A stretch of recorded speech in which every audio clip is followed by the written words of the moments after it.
Did you know that Bitcoin mining is helping to clean up the environment through its use of stranded natural gas to power the network?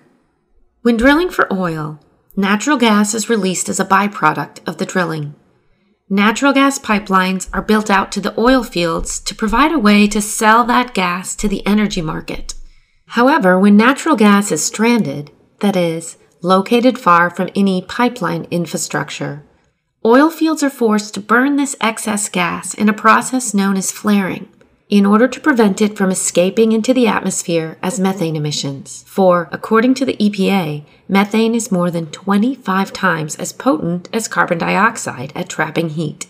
And the latest statistics show that flaring is only 91% effective in reducing these methane emissions. Enter stranded gas Bitcoin mining.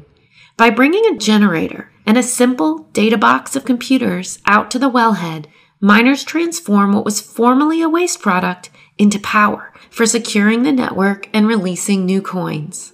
In fact, there is currently enough stranded gas around the world to power the Bitcoin network 7 times over.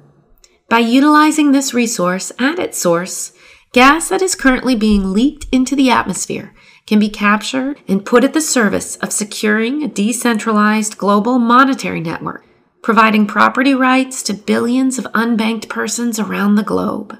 Through its location-agnostic ability to seek out and soak up stranded energy resources, Bitcoin mining brings industry to isolated regions, removes the need for costly and less effective mitigation measures like flaring, and transforms a waste product into digital monetary energy, all while cleaning up the environment in the process.